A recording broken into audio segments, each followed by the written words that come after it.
Good evening, VC. It's Alexander from Wax and Wine. And tonight I thought I would go over and do a little vinyl finds for you. It's been a while, right? So it's been so long, in fact. It is the start of baseball season. Unfortunately, my Halos were shellacked in their opening day, just getting trounced. It's going to be a long season for the Angels, I think. Still excited about Ron Washington. Still hope Mike Trout's going to hit a lot of home runs, but you know, gonna keep my hopes kind of tempered. Haven't been digging as much. Picked up a fourth job, if you can believe it. All wine related. All my jobs are amazing. I love them all. I am going to be helping out opening a new restaurant, so super exciting. I'm enjoying some champagne from that. So cheers on this Good Friday, on still opening weekend of baseball.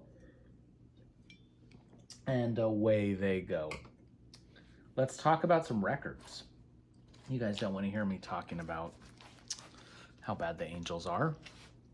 All right, so I haven't been digging as much, right? When you're working 4 jobs now, you're starting to kind of run out of time in the day. The only thing I've kind of kept up is Goodwill. So I have a Goodwill find in there too.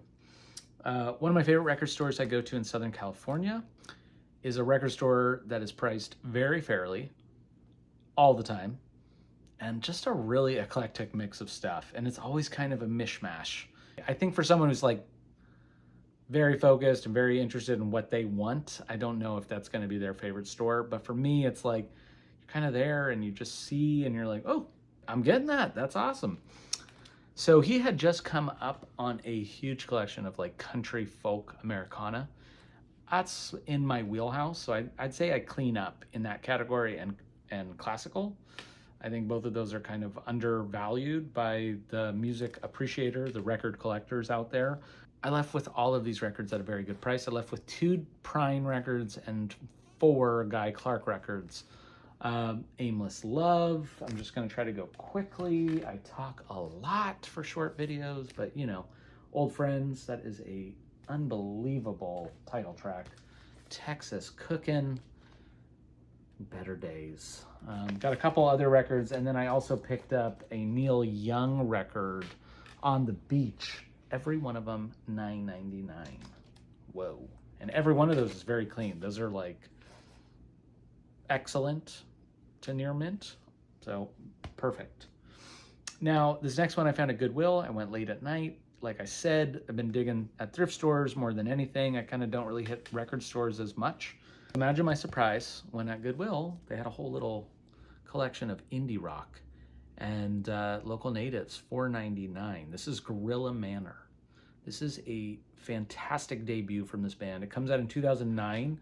This record was released in 2010 though.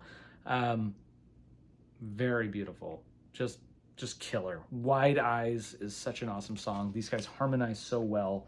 I love that album. I think that might be one of my favorite finds of the year, just for pure pleasure, right? Amoeba, a record store I would go to pretty frequently. Amoeba is one of these stores where just the high volume, that high turnover, you're guaranteed to find something nice. So imagine my first time going in like early February, and I find this guy in the bins, Mr. Bobby Hutcherson's Cirrus. This is an original release, 1974. That black B, got the Van Gelder stamp. Featured with Woody Shaw. You have Harold Land. He's always with Harold Land.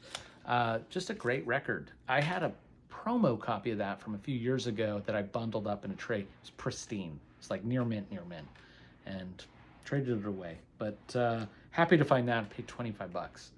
In that same dig at Amoeba, found this guy, The Visitors. Now this is the Grubbs Brothers. These Muse titles are starting to get hotter and hotter. They're starting to kind of, they're not like Blue Note Stratosphere, but they're getting way up there. So I saw this on Carolina Soul and it piqued my curiosity. These 2 brothers are actually related to Naima Coltrane, John Coltrane's first wife. This is a white label promo. Paid $9.99 for this record. Super cool. And while I'm not crazy about spiritual jazz, that record hits. There's no squawking, there's no wild dissonance, and it's in there, man. And that's a record I've actually spun quite a bit as well. So really enjoyed that pickup. Now, this next group of records I picked up at Atomic Records. Now, I used to go last year, probably once every 2 weeks, I would be at Atomic Records. And for those who aren't familiar, this is a Los Angeles record store. I would say it kind of specializes in jazz without, like drawing attention, but just incredible selection. I went on the weekend, and I don't normally go on a Saturday, but I went right after my Saturday job and just thought I would check it out, and I was rewarded. The first record I scored, Mr. Red Garland, High Pressure, released in 1961, recorded in 57, features the John Coltrane, Donald Byrd, Art Taylor on the drums. This is a 65 repress, but I paid $30 for it, and it's so clean. Oh my God. They, at that time, were putting out so much jazz when I got there. I kind of had to pick my poison. If I had left with everything, I probably was going to hit like 450. I can't swing that much. I mean, it's just a little out of control. As is, I bought these 5 records for $220. So I took kind of all my lunch money.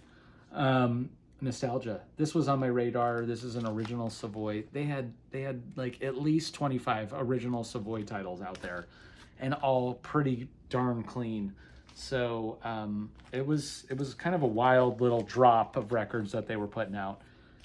I saw some guys. So sorry, I was going to say that Dan the Vinyl Shepherd put me onto that many years ago. So that had been on the want list.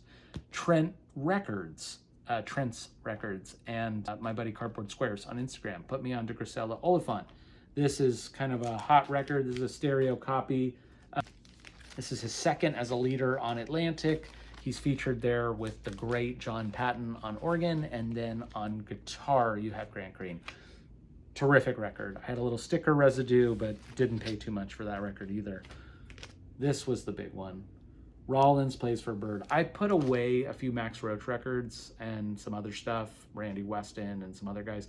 Was so excited. So in a weird way, I kind of left with the Max Roach record too. It features him. It features the great Kenny Dorham on trumpet. Honestly, I love this John Marshall cover. This is an original UK press. I paid $60 for that. RVG stamped. I think that was kind of the coolest for a UK press. I didn't know RVG. Mr. Rudy Van Gelder helped do the mastering. So it sounds phenomenal. It's a great record. This was the only curiosity. It's a little bit more of a nostalgia piece, but Dr. Octagon from my skateboarding days, when you'd watch 411 Video Magazine and some of those kind of things, and they would feature some underground hip hop.